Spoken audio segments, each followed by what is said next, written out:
Yeah, more technical difficulties. We're doing something fun. No, we're not. The stuff is broken. Whoa, and looping audio. There he goes. Yeah, I couldn't get the intro to play for some reason. Bobblehead. It won't play my intro for me. I want it to play the intro. I paid for the intro. We're playing the intro. Darn it.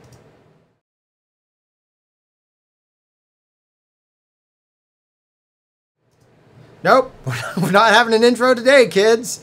Welcome to Inside Craft Show Live, where things break regularly. We're looking at the replay here. It looks terrible. We have failed you with our intro. We tried something new. There's Jeff. My phone's going off. All kinds of chaos. Let's talk about how things are in life. Let's mute our phone. Muting now. Mute your phone. Nope, that's Wi-Fi calling. Mine stays on. Inside Craft Show, this is how we do it. If you're new to the show... Wi-Fi's calling. Yeah, all we do is fail. Jeff, I can't get you in the picture enough here. How's that? Can you see the Jeff? Yeah, that's fine. What we do is, that's going to be uncomfortable. We're uncomfortably close. I'm always uncomfortably close. We get uncomfortably close and we fail miserably at stuff we do. I will say, Red Epic Intro Fail. That is a total Red Epic Intro Fail. On today's show, we're going to talk about cinematic stuff. We're going to show you guys some exclusive B-roll from behind the scenes of the short film that we've been teasing. We might even reveal the title. Not like it's a big deal. It's not like we're Marvel and this is Phase 4 and Doctor Strange falls in love with Luke Skywalker. It's not that kind of content reveal, rather. It is, though. Yeah, I was waiting for you to kind of pick up on the... All right. Anyway, we are going to potentially reveal the title, so you can kind of look for it. It will be out soon. We're pretty excited about it.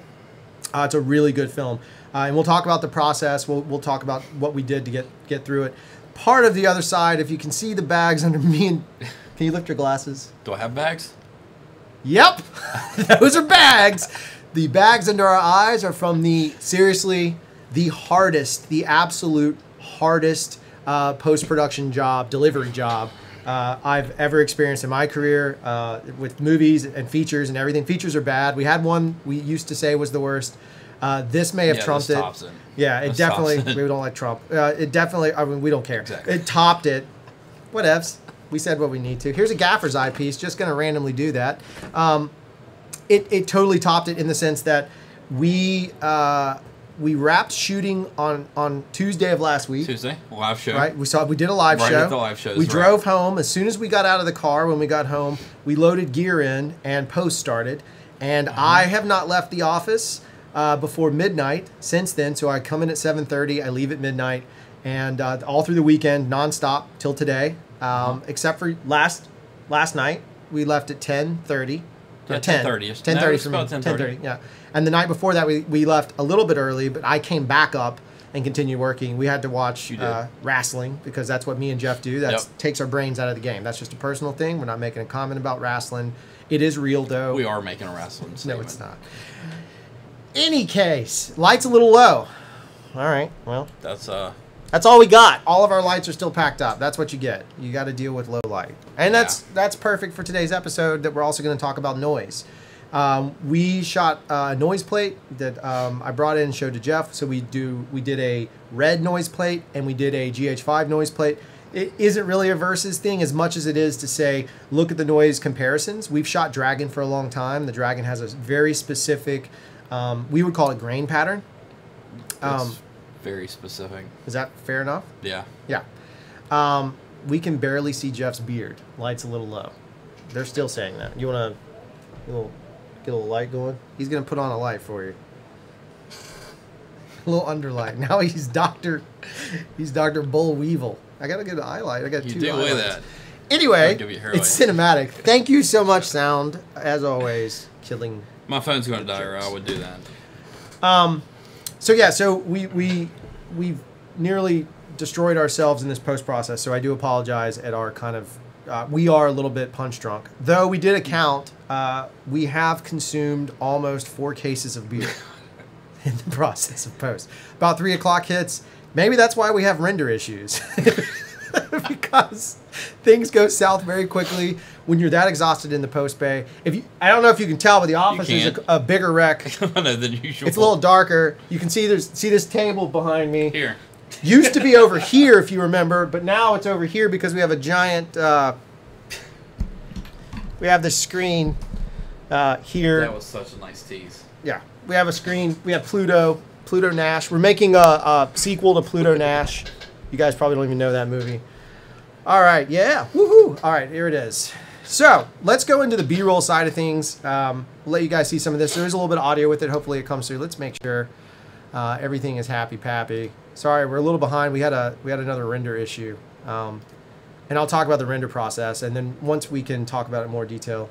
Never render during. Yeah, you know what? We did. We actually gave first delivery during the solar apocalypse. Yeah. And it was a nightmare. I'm not kidding. Like problems we never had before suddenly emerged. We did watch Game of Thrones. We did. Yeah. Because of the render issues, we got to watch Game of Thrones in its entirety, miserably.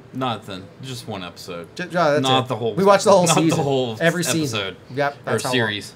All right. So here's some of this B-roll. So this location, you guys have seen it before. It's a place in Birmingham, Alabama called Sloss Furnaces. Most of the B-rolls from there, there's a grip picking up a stand. Actually, that's not really Shane. Good. Yeah, it's Shane. So then we have the GH5, the camera porn shot for you folk. And what you can see on it is a nice, sexy, cinematic, anamorphic piece of glass. That was a 30 to 72. Yeah, 30 72. Anamorphic, uncoated, and you'll see that when we can show you some footage at some point. It's pretty cool stuff. So that's me and the sound guy. There's Matty B. He was our key grip. You can see behind him a Hemi. And in this space here, you have our stunt coordinator and one of our actors rehearsing a fight scene that we have later. That's me and Kyle Butcher from Unink Studios talking about where to place this very specific Kino flow so that I can light this very specific corner for a very specific event that if I told you would definitely be a spoiler. Yeah. It would be. Yeah. I can tell now you we have the rig on me. You there. can see me using the phone gimmick. There was a flash frame. That's poor editing. On the front. And you have Kyle. I'll be quiet now. So we're hoping he doesn't trip. Yeah. All right, here we go. Good. Half speed. Yep. Go for it.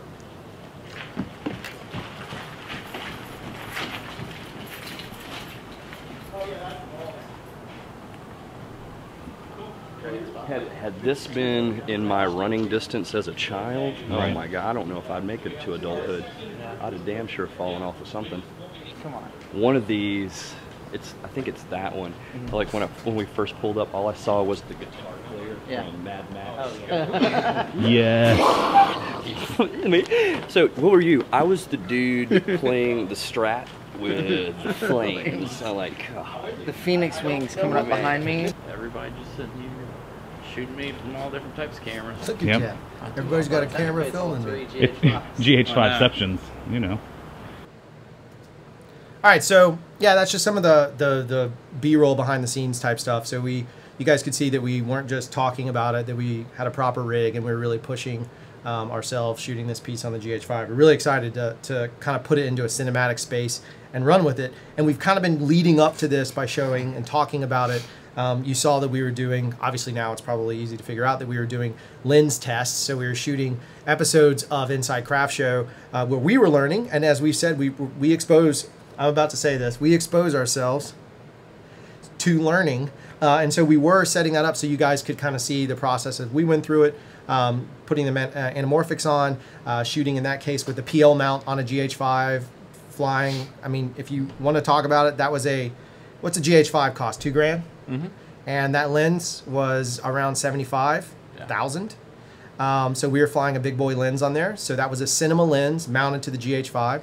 I cannot begin to tell you how sick the footage looks. We're like super excited. Can't wait to show you some of the stuff. Of course, all the behind the scenes we did too, because it was Unink Studios and our buddy Budlong from Budlong Media. They were kind of back there just shooting everything, shooting some stuff. When they weren't gripping and helping us rig, they would pick up a camera and just get some cool BTS so that we would have content because we knew we were going to get slammed. I even wanted to release a video Monday, was too tired. Just way too tired. If you watch the video, if I ever do put anything out of it, maybe it's a gag reel. Like I intro the video in one shirt, and then it just jump cuts to me in another shirt because it was over multiple days. Because every time I thought I'd have time to do it, we'd run into another render issue. But one of the things about that, we talked about the extreme heat and pulling this camera in and using it all in this crazy space. from a cinematic standpoint, the camera was like aces. Yeah, held up pretty well. Yeah, so the GH5, like, it held its own. I mean, you know, we had a few post challenges, not counting the big problem that we're dealing with. Jeff's taking a monster break. One of the big challenges we ran into was, of course, sync sound. I mean, we did do the dual system where we had a mic on the camera and then we had a separate recording and a mixer, and he was there recording, and we put that stuff together. But it was a little bit challenging to sort of, we had to do the whole synchronized thing. Instead of being able to use time code, it went back and forth. It's not challenging, it's time consuming. Yeah, it is an extra level of production. When you're exhausted, you don't necessarily want to do. We also had a fairly steep turnaround on this particular project, so we had a deadline for ourselves on the short that we were trying to hit, which we did achieve. Yeah, so I'm going to jump to comments for a second, and then we'll go into kind of talking about noise and whatever questions we can kind of go over, whatever we can. Chalk, well, you know what? I'm just going to go with Click. Says, this is way off topic. Do you guys think the whole sensor size stuff is just company gimmick? If you take any of the cameras used for most Netflix and TV series, almost none of them are full frame. Well, let's actually talk about this because I think people are getting confused on the idea. Let's talk about that sensor size thing. So actually, the sensor size is acquisition. Acquisition is really important. So they want a minimum acquisition level, which for a long time used to be HD. It's getting to be a little more common where I've seen them ask for UHD or at least 2K. And if you don't believe me, Jeff, how many features have you worked on that were ARRI Alexa theatrical release 2K films? About half 2Ks. Right. Most of them are 1080s. Most of them are 1080s. Pay attention, 1080s. And I've been on two that were 4K. 2 that were 4K. So we did all 5 of our films. They were all 4K with 2K deliveries because we knew where we were going with it. Like we were hoping for theatrical. We got theatrical out of 1. We're hoping for theatrical out of the last one. Point being, but we knew the delivery was the minimum at the time. The minimum sales delivery that anything matters is 1080p. So the sensor size is about acquisition. And again, this will relate to noise. So that's a beautiful segue over. It'll relate to noise, and we'll talk about that. But the acquisition is the quality of the image you're able to get in. And that is a combination of multiple things. That is the lenses you use. That is the sensor you're using. That is the crew that you have. That is all the production design elements, all of those that then are there to capture and help tell the most important part, the story, right? Netflix is going to just buy stuff. You remember when they first started, Netflix would put anything on there. Trust me, I had a film on there. They would put anything up there, just like Redbox. Redbox used to buy all these indie films, and they would just throw them up there, and they didn't really care, and they would just get out and mass marketed. Now they've become more selective. Netflix is extremely selective. So what they're trying to do is mitigate and control the quality of the content. The important side of this that everybody's missing, and I've not seen it in the conversation, is from a technical side, is the delivery, which is what me and Jeff's, that's our world. That's the battle we're fighting now. This torment of no sleep is over delivery. So in reality, it's actually going to come down to the delivery element being the most important aspect. So they want to make sure you can deliver. And frankly, a lot of them are delivering up anyway. So they might shoot 2K and deliver in 4K. Yeah. Like Logan, I think, came out with a 4K HDR version or whatever. From what my understanding was, that was shot 2.7, I think.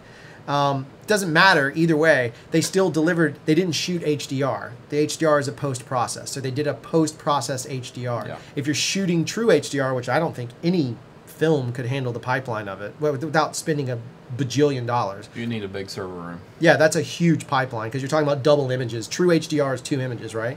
Just like in photography, or I guess you could even do 3. You can do multi-steps, but it's multiple steps of images to put that together. So that's the thing. I think it's a great question. It goes into the side of the noise element that we're talking about. So each sensor, consider a sensor like film stock. And I know a lot of like that might get lost because maybe you've never shot film stock or you don't really get that.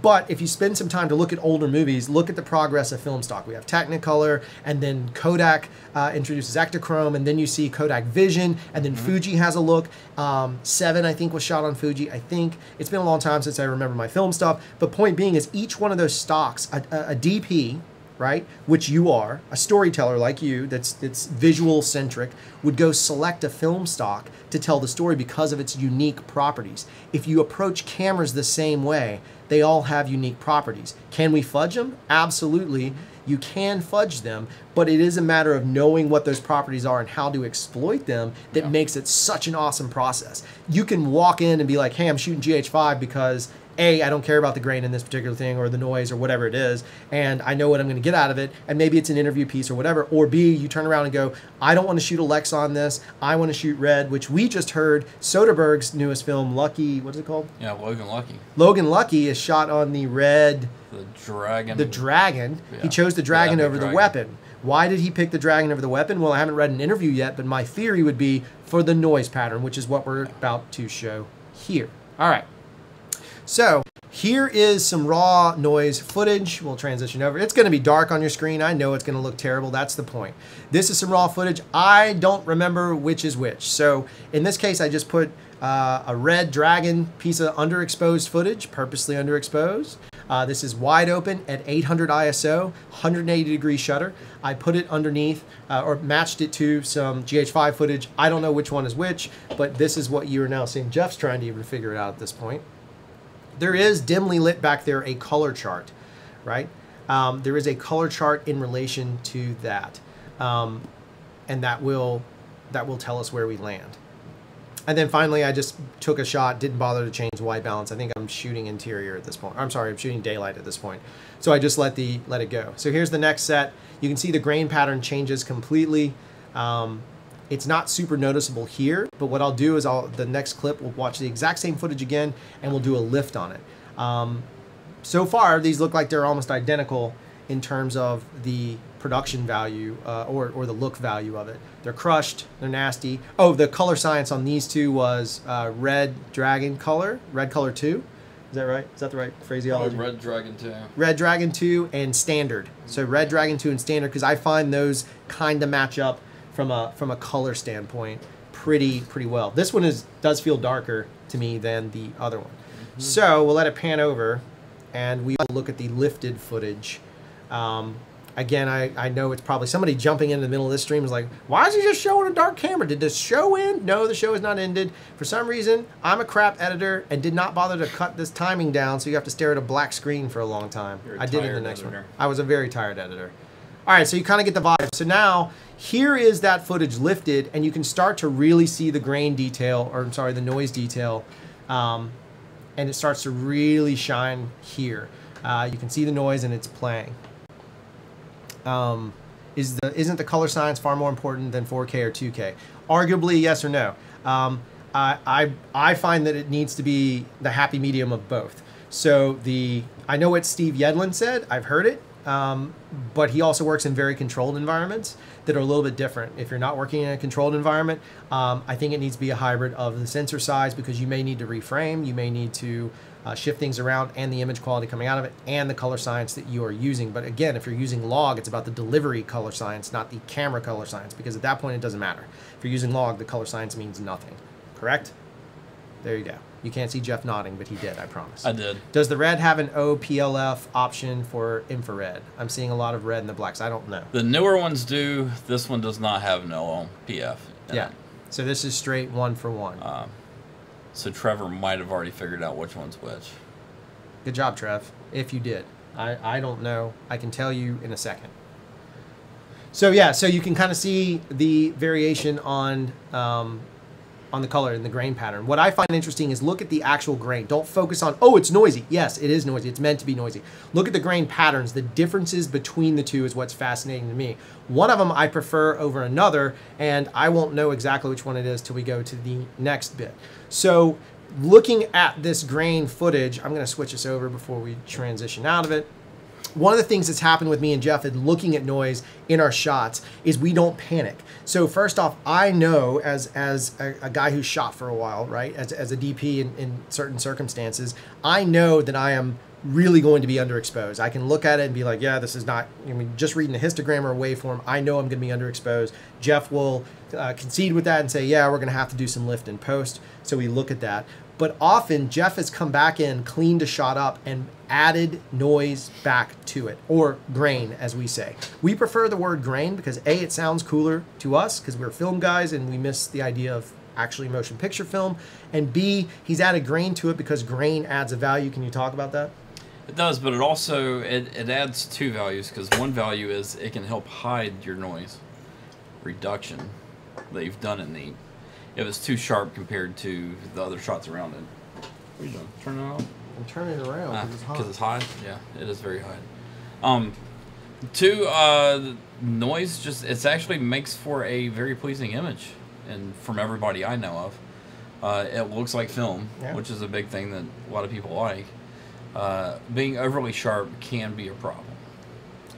So that's the thing. So sometimes when you over sharpen, you do get weird artifacting and all kinds of crazy stuff. Yeah, sound, I'll answer that in 2 seconds.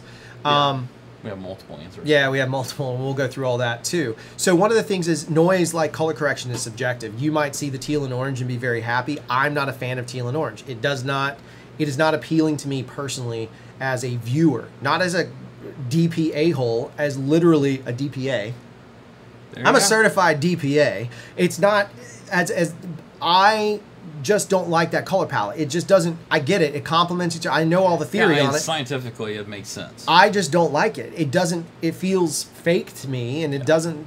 I'm not looking for realism either. I like stylistic approaches. Guy Ritchie's films, Fincher's earlier films are super stylized in the gray. Very stylized. They did a lot of skip bleach. Yeah, they're high con type stuff. Processes, yeah. So we're both on that side of it. So what I want to do is, and we'll talk about this piece.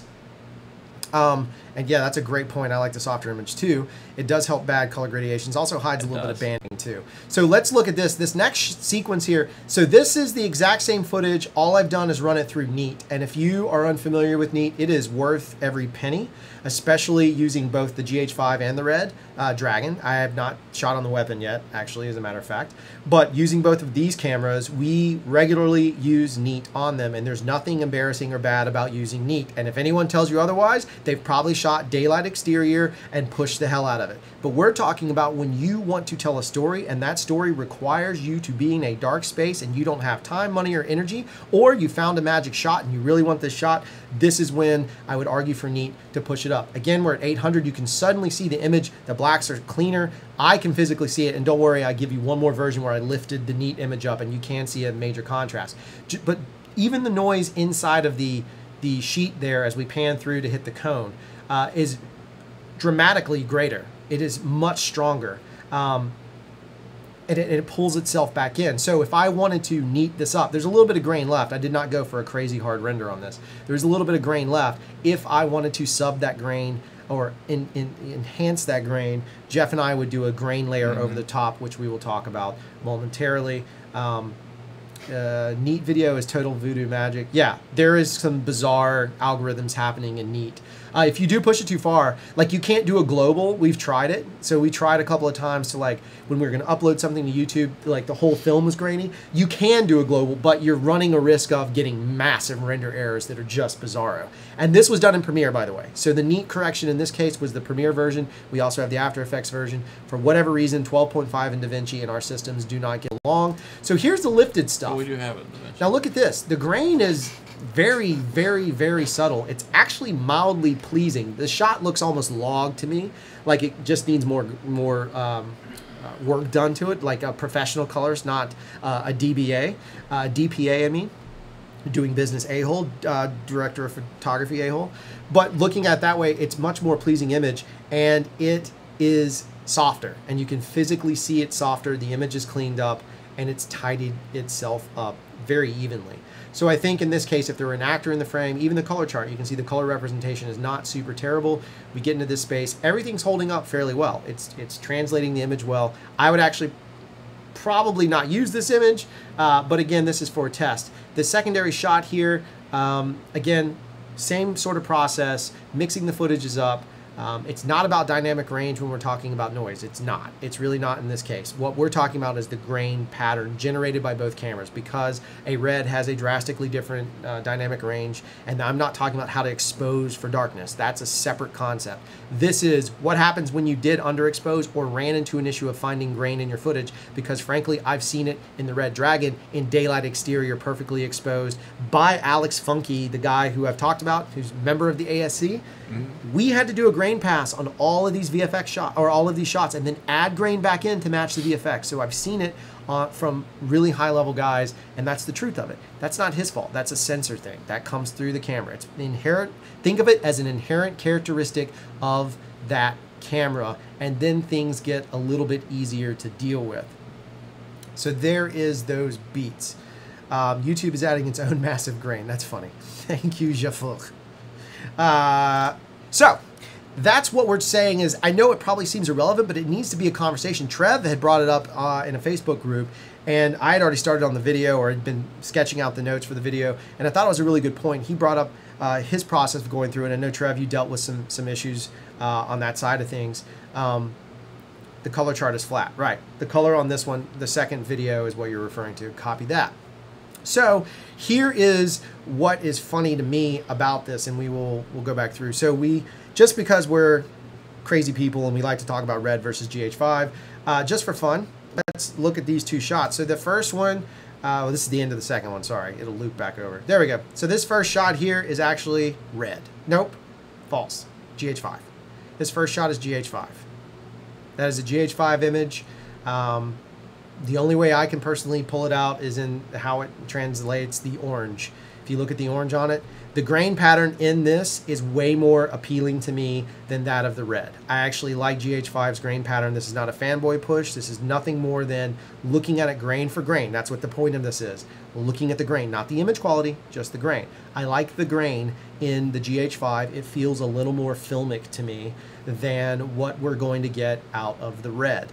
And with the RED, the challenge I've run into is the RED pattern has a lot more color in it, which again comes from, as Trev mentioned, the OPLF stuff. So this has like a weirder sort of, it looks different. Now you can see in the dynamic range there's a shift because there's a little more roll off, but this, again, focus on the noise. There's a color inside that noise that just doesn't work for me. I'm just not a huge fan of that noise. I've dealt with it for a long time.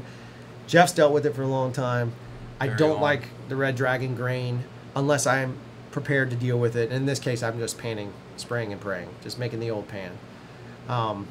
Yeah, so that's just a thought on it. You can kind of see the color differences in the two. So, if we start talking about image quality, I think that's a separate issue that's going to be super skewed and wouldn't really be fair to either camera, either company, either sensor, either DP, either operator.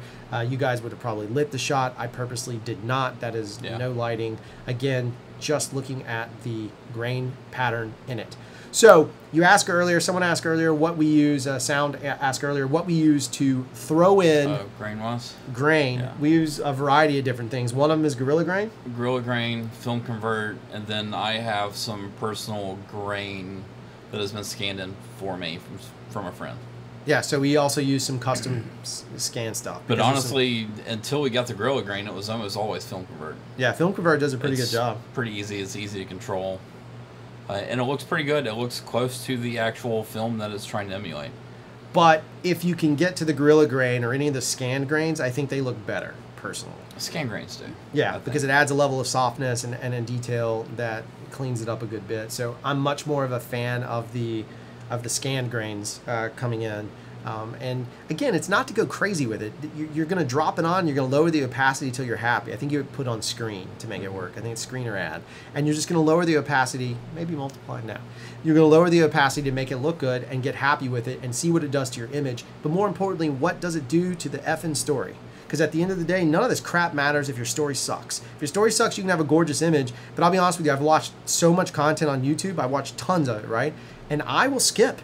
I will get bored and skip ahead. Or like YouTube stats and analytics show, unless you're like really into the topic, you stop watching it halfway through. Why did you stop watching it? Because the story wasn't enough to keep you going, or your mom called, or your wife called, or your dog took a crap on the floor, or your baby puked on you. You have all those things at once. Yeah. I don't have babies puking on me, though. So the point is like it's one of those things. Like you run into these scenarios where life may get in the way of preventing it, but in reality, if it's a good story, you're going to watch it all the way through. It's kind of like short films. I hope everybody watches this all the way through. We try to make it interesting. We have multiple locations, but at the same time, I get it. I totally get it. People aren't going to do it, but it should matter about the story. Jeff, what do you look for in grain? It depends on the shot, really. Depends on the story, I should say, not the shot. It's like sometimes action shots, usually, or action sequences, I go for a heavier grain sometimes, specifically with the movie Strew does. He likes the traditional grain of a high-speed film for that kind of stuff. Daytime exteriors usually go for something that resembles like a 100 ISO or a 200 ISO daylight film, which is a very thin grain.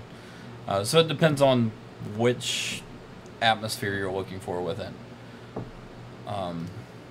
Trevor, yes, I try to match my resolution of the grain to the resolution of the footage when we're throwing it on. Film Convert, don't have to worry about that. It is an algorithm-based type of thing, but when I'm doing actual film grain scans, I try to go 4K to 4K, 2K to 2K, stuff like that. Yeah, I mean, one of the Convergence is a great example of adding a good bit of grain back in, right? And Suns is an even better version of it. But there's two films we did where we added grain. Suns was shot with the Zeiss CP2s, right? So it was an early feature. We had those, and we were trying to save money and spend more money on actors. So we shot them with CP2s. We rented and just ran with it. But the catch was they were too sharp. They were so sharp that we lost all of that sort of filmic vibe. Like it didn't have this movie feel to us. It felt like a really cool looking video. And so that was one of the processes where we went back through and added a good bit of grain. I think that's where Film Convert kicked in. Grain. Yeah, we softened it and added grain just to do that. Now, granted, I've heard of other people using Black Pro Mist. We've done that before too. Yeah. I'm weird in this way. Is if I can get the cleanest image I can, great. I don't want to get stuck with it. I've seen Black Pro Mist stuff where it suddenly looked like NCIS and it was too much, and there was like a weird skin. I mean, you got to use like the 8th or like the really. I'm a big fan of light an 8th. ones. But if I can use it in post, and I can emulate that in post, that's what we need to figure out how to do, is like emulate that Pro Mist in post look. They have something like that. I'm sure you guys already know that. Yeah. But if we can figure it out and share it with everyone, you can. Yeah. So Jeff's next tutorial will be on how to emulate quarter black Pro Mist or Hollywood Mist, and we'll go from there. Trev says, noise also helps, color gradations. We talked about that. Everything black and white. Yeah, black and white, I prefer a little bit of grain in it, for sure. Sharp black and white is really awesome to me if you go full Ansel Adams. If you can make it look full Ansel Adams, I like it really clean. But if not, dirty it up, just like my dates and my white... Oh, black and white film is where I started. I went too far. Yeah, that was way too far. I went too far. She's going to punch me. This is the... So, thanks for being around. This is my last episode of... Inside Craft Show will now be me. It's just Jeff. It's Inside Craft Show's beard. Little part. Little camera comes out. It'll just be me coming out now. Jeff comes out of his own beard. I think that would be fun. Yeah, you were saying about grain. I didn't mean to interrupt you with my random... Oh, I was just saying that black and white film specifically is where my background really is from. Yep.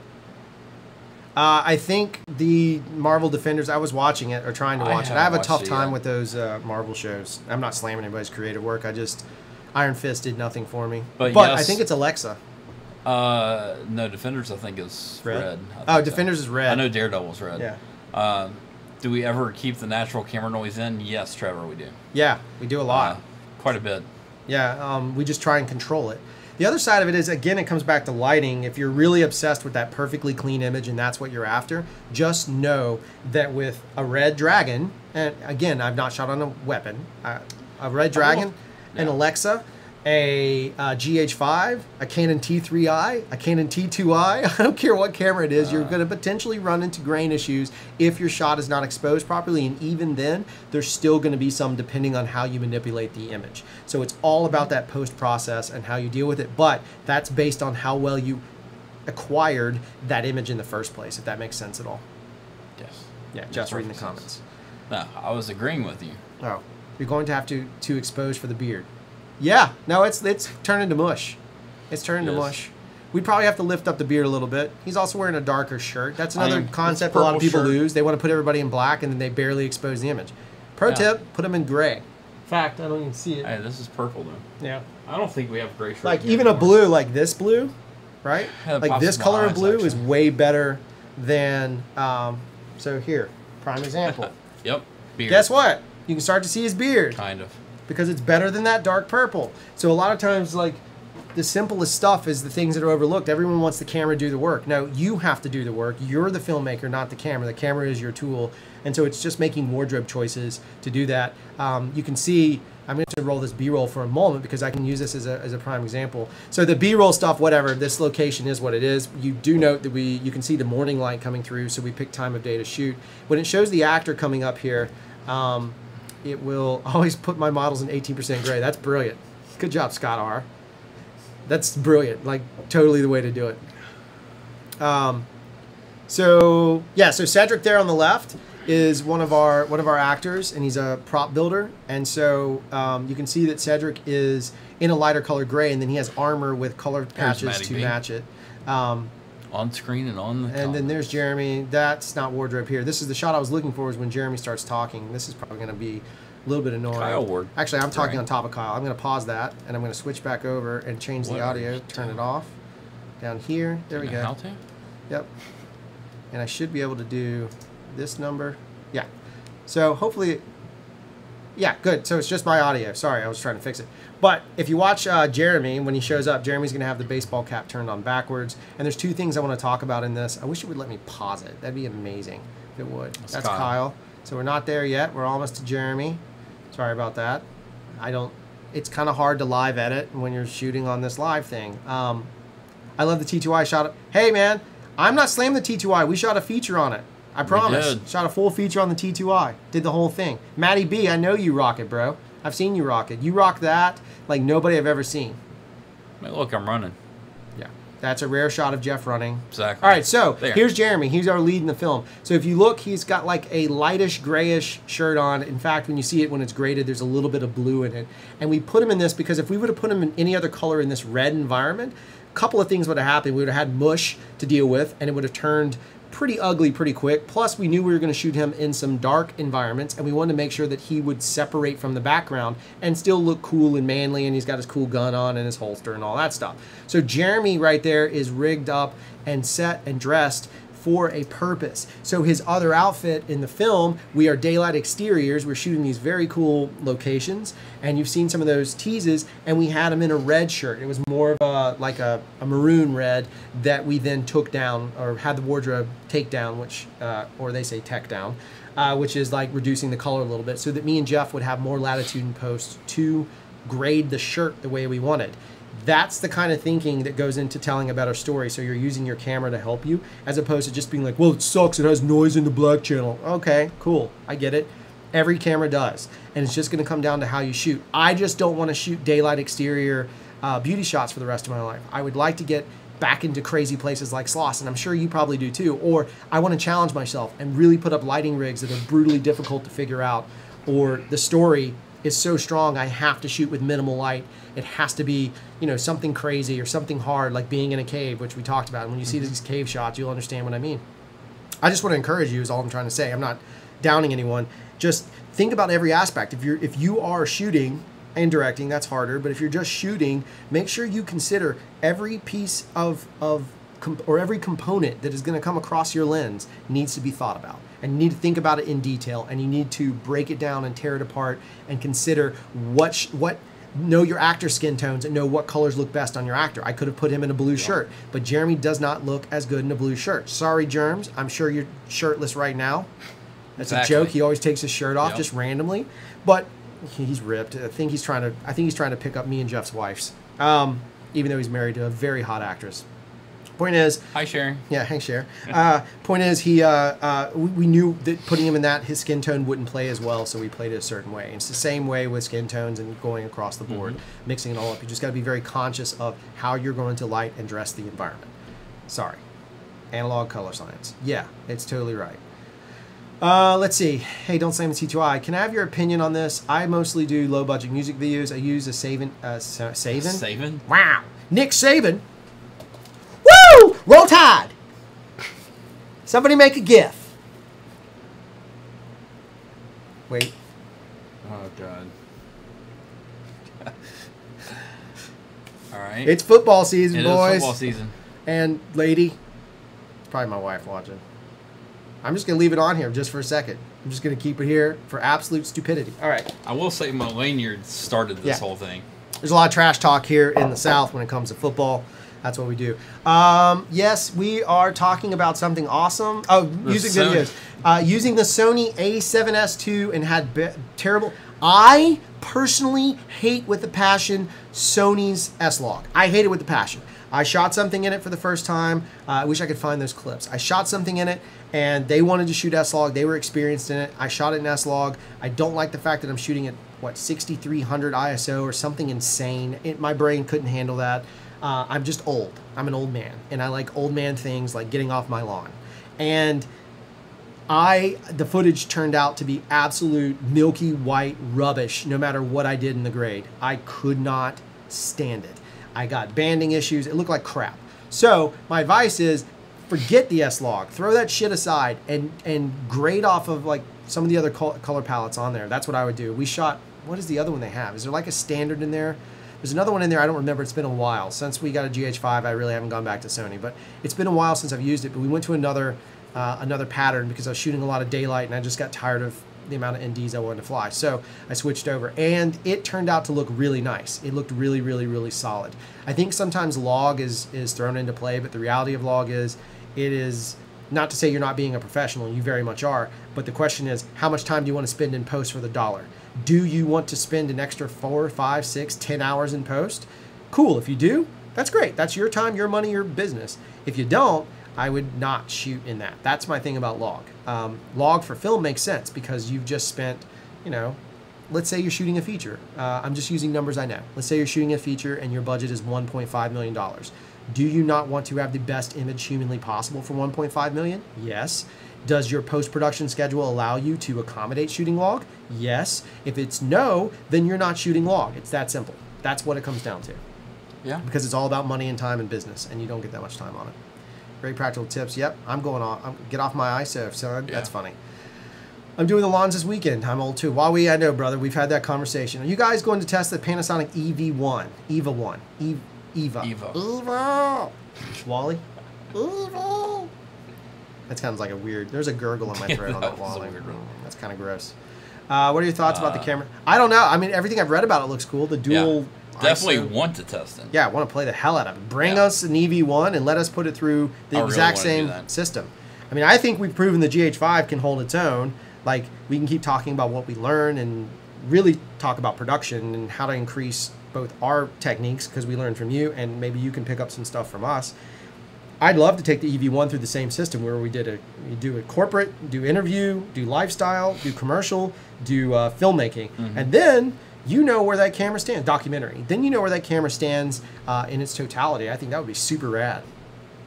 I currently use Cine 4 with movie color profile that have more reds. Not that terrible. Yeah, I'm totally with you, West Side. I totally feel you on the Cine 4. And unfortunately, I have very little to comment on this because I've done very, very little Sony work. Yeah. You did a bigger, you did Cine. I've shot on 2, and I've done 1 feature in Sony, and that's it. You're on the F55? Yes. Yeah. For that, the 2 shorts were A7S. F55 is a great looking camera. It was. It's a great camera. But that's a whole different level than A7S. Yeah, it's totally the A7S. And that I just worked on 2 shorts with one of those. So low light, the GH5 will stand up. That's my point. That's the point I was trying to make. I don't think it's fair to ever say, will this camera stand up to what? Because again, what are you evaluating against? Grain for grain, the GH5 looks better pushed to me than RED does. I feel like the GH5, the grain pattern, the noise pattern, whatever you want to call it, is cleaner and more filmic than that of the RED. The RED looks like digital because it has coloration in it, little speckles. So I don't want to say one is better than the other. I can't say that. What I can say is if I were in a low light scenario and I happened to be shooting with a GH5 and I knew I was going to have to push the stock, which is an old film term for elevating, I wouldn't be that worried about it. I'd be pretty okay with it. The RED, I would not be worried about it either, but I would know that the grain reduction I was going to do was going to change my story a little bit. Yeah. Well, also, if you're comparing it to like the Sony A7s, that test of shooting the moonlight, Oh yeah, sure, stuff like fine. that, then That's a specialty camera. GH5 You know what I would do? Doesn't hold up. I wouldn't compared to shoot it. on the GH5. I'd get the A7S because it's built to shoot the moonlight. I mean, that's how simple things it like is. that. Like, Yeah. If it's a, are you going to use a wrench to tighten a flathead? That's my question. You can. Can you do it? You can. You can do it. But is there a better tool to turn a flathead screw? Yeah, a flathead screwdriver. So use the flathead screwdriver and save yourself the time, energy, and money, unless you have to use the wrench, and then get creative. That's kind of my point, is like, I just, people get so stuck in the same, and I'm not zinging you all, you know that, brother. People get stuck in the same thing where it's like, well, it's got to be this I understand we all don't have a ton of money, and you bought one camera. Well, cool, that's your wrench. Figure out all the things you can do with that wrench, master all of that, and then the day comes when you suddenly can use a screwdriver, and you're going to destroy the universe with badassery. Like, straight up and down, destroy it. So if this is your gateway drug, if this is your first camera in, or if this is the camera you can afford in the moment, do it. But you know what people are going to remember? People on Facebook, the trolls, my good buddies, I have a couple of them, they love to hate on me, and that's cool, I love it. Those people are going to always see that one thing, and they're going to be stuck with that. Meanwhile, I'm going to turn around and be like, hey, that's cool. GH5 worked for me for 3 years. I've moved on to the Samsung telephone cam because they updated it, and it shoots HDR with laser cats. Or the red phone. Or the red phone. I'm shooting all my stuff on a red phone. Try not to curse because I'm rowdy. I'm glad you are. Yeah. Yeah, you know, trolls are trolls, whatever. I don't really care. And one guy was not being a troll. He's what we call an email tiger, where you read it and it's just very aggressive. It seems very aggressive. Sounding, yes. So, it sounds aggressive, in fairness to that. But at the end of the day, I could care less because I'm still doing what I'm doing for a living. And he's hopefully doing well in his life, and I hope he has a wonderful life. And I just want him to, come on, feel the noise. Jeff's rock the toys. That's all I could think of. Yeah. I thought that was Motley Crue. Earlier it's Iron today, Maiden. I went over. It's not even Iron Maiden. Who is it? Who sings that song? Twisted Sister. It's not Twisted Sister. No, it's somebody else. Does anybody know who sings Come On, Feel the Noise? Come on. Off topic, when I build my handheld rig, it is a pain to start and stop recording. What's the best race for post at when one-man band? Oh, yeah. All right, so that app I was using, I don't have that phone in here. It's an iPhone. Quiet Riot. I told you it wasn't Twisted Sister. Quiet Riot. Yeah. That's me shooting Jeff's ego down. That was fun. Yeah. Yeah, there, Trev knew. The app, it's now having used it, I'm not telling you that it's going to give you perfection because you're going to get a pretty crappy image quality through it, but you can frame it up and you can start and stop it and you can monitor your settings. So basically what I do is I use it for framing, knowing what it looks like. So in our process of shooting, using that phone to help, because I wanted the rig more forward and I couldn't get the screen where we wanted, and I wanted Jeff to be able to have access to the Shogun, which then later gave us some challenges. Having that forward for me, for this particular purpose, having it that far forward, I could frame the shot, focus on the shot, think about the shot, focus on directing. And what I looked at as a DP was I knew what the frame was going to be. I know what it looks like. I know what I can achieve with it. And I just looked at the waveform monitor because that app did give me a waveform. So I could sit there as I'm filming, look at the waveform. I could add the histo to it. So I could get all kinds of tools. I could do a parade if I wanted of craziness. And that's what was helpful for me. That said, that's how I do it because it has a start-stop right here. And I literally would one-hand it on that shoulder rig, start-stop up here, and then go forward from there. It worked really well for me, Soundo. It was awesome. Sounda. I don't know why I call you Sound, but you got an N in your name now. I know, buddy. I told you, Trev. It would, and you're seeing it all the way across in Europe. Talking about apps, I think Panasonic has the best app ever. The image latency is quite small. Yeah, I don't mind that Panasonic app. It wasn't bad. The only reason I went to the other one was for more data. I just wanted some more information to control certain things in that. Whoa, there you go. Boston. You were way off for Trevor, dude. Trevor, you're in Boston. You're not in Boston anymore. You live in the Netherlands in my mind. Soden. I know, but I'm going to call you Sound. You know if I say Sound, I'm talking to you, don't you? You know that's true. What time are we at? 2:49. You guys have any more questions? Is there anything else? It's all good. Whatever you want to do. Yeah. Oh yeah. Does anybody want to share any work? Like I know, like if you want us to post some crap onto the channel, I'm all about like. Oh, Fox is in the Netherlands. I knew I messed it up. I'll go. You pay. We're actually all going to see Huawei down in New Zealand.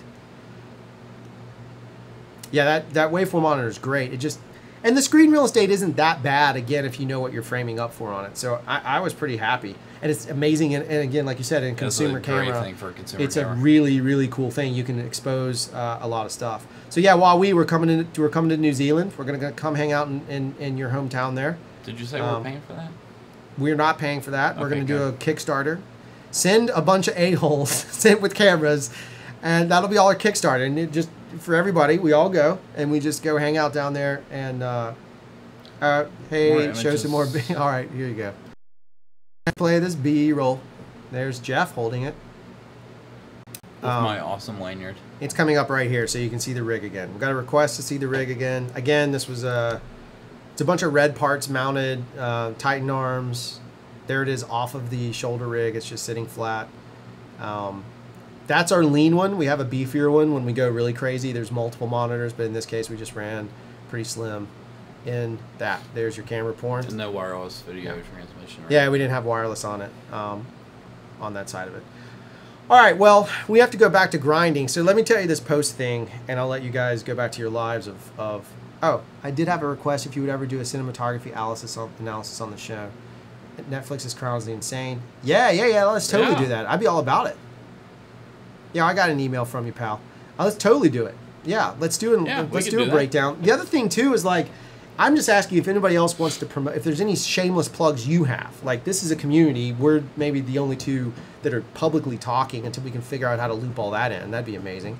But right now, I guess I could route it through Google Hangout or something. But right now, we can at least all hang out and have a conversation about stuff. So if there's anything you want us to shamelessly plug, like your channel or anything else, I don't care. We're all about the community. So just kick me an email or shoot a link up here or tell me what you want us to do in that space. Yes, I like the idea of a cinematography thing. I was going to talk about the post thing. Here's what we had to run into. In order to deliver this very specific way per client, we are editing. So we cut the film, right, off of, we did a transcode element because that's the way I like to work. I don't like to work in raw files if I don't have to.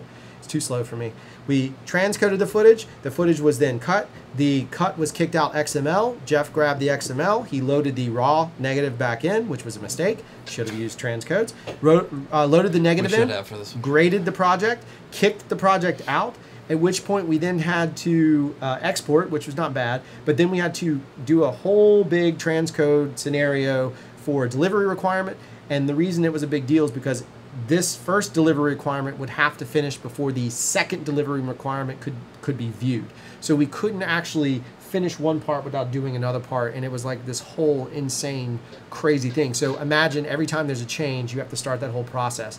That intermediate transcode after Jeff's grade was about 4 to 6 hours. So every 4 to 6 hours, we would have to do that. So it turned into a pretty crazy nightmare, and monitoring it was problematic because it would break. Anyway, that's my whining for how tired we are, and if this show was not up to par. The audience was, the community was, Jeff's beard was, but our eyes and our energy may not have been up, although we put some random helmets on our heads. We did. Yeah. But we will do a inside craft show about the whole process at some point. Yeah, for sure. Because it's total learning experience and totally helpful. I love that idea, Jaffa. I love the idea of doing. We should do that. We got to figure out the number of pages, the number of people. Yeah. Maybe and do a scene a person. Yeah, like a scene a person. I bet we could pull it off. If we do that, Norway! Yes! Oh, we tried that, Trev. Yeah. Yes. Sitting back. On the...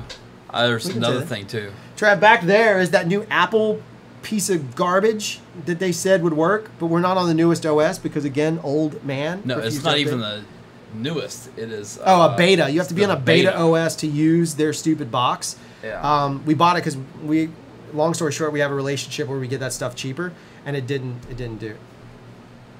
I know you're not French, pal, but I don't want to say your name in full. I love you. I just don't want to say your name in full. But do you want to plug the new program? we got Oh, yeah, for yeah. transcoding. Yeah, the other that thing actually did speed up Yeah. our process as So, an app. for transcoding, I was going to mention, if you guys have not seen it, it's $20, I think we paid. I think it was. And it was yeah. unlimited. So far, I've had it on my laptop, this computer. It's called yeah, Holland, baby. Whoop whoop. It's called EditReady. If you guys haven't seen it, check out EditReady. That is the best workflow we found. We take and we've taken RED footage, we've taken GH5 footage, we've taken GoPro footage. We stack it all in. You set up your conversion ratio, whatever you want it to be to. You hit the button, walk away, and it processes faster than Media Encoder and everything else. Yeah. And we got frame-for-frame accurate transcodes that we could then go back and cut off of. So you could either do master transcodes, meaning those are going to be your delivery ones. You're going to grade those transcodes, or you could do proxy transcodes, knowing that you could then do so we would do 1080p.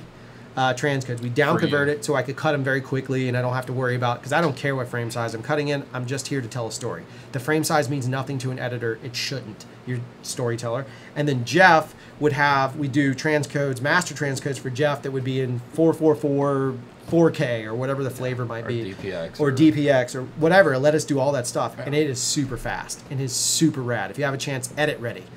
I'm not plugging them. I'm just something we came across that worked really well for us. I would plug them for speed. Yeah, the speed was crazy good. Because they beat Media Encoder, they beat DaVinci. Yeah, it was awesome. It's the only two we tried this time. Yeah, if you have a chance, it's worth Usually, checking yeah. out. All right, well, we're gonna rock and roll. I'm gonna make this intro play. I just want to see it one time. I like the guy's headband.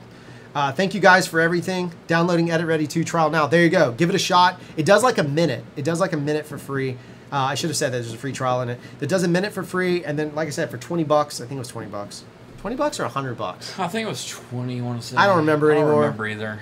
But it totally was amazing. Thank you again so much for hanging out, watching. If you're watching a repeat, thank you for watching the repeat. Join the community. Come join us. Sub out. Have a conversation. These individuals over here, you'll learn more from the chat room than you will from these two knuckle turds. Yeah. Like, the real value is there. It just so happens we talk a lot, and we learn more from the chat room. I wish I could transcribe them. Yeah, I talk a lot. He doesn't. I just show the beard up here. That's some dude said for me to take a there. breath. He said, Jesus, take a breath. Exactly. Now, I wasn't sure if you were saying Jesus, comma, take a breath. Like Jesus needs to calm down. That's cool. Yeah. I get it. All right. Okay, here's the intro. EditReady's 50. $50. There it is. Right. I was wrong on all counts. Yeah, we were. And once again, apologize for... I know what you meant, Trev. The tiredness of both of us. Do you guys hang out on Facebook more? We're on Facebook. Should we start a craft show, like, community thing? Not to plug us. I don't mean us, but just so, like, we can all talk more regularly and it'll be a lot easier to protect our own whatevers. Would you guys like that? If so, I'll figure one out.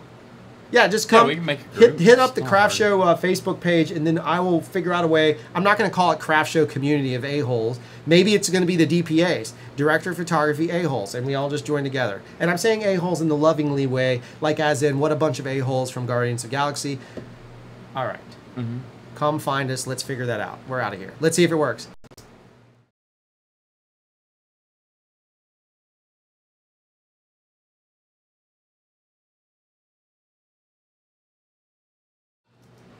I'm so disappointed right now. It just won't work. All right, this time, for real, I'm gone. Bye.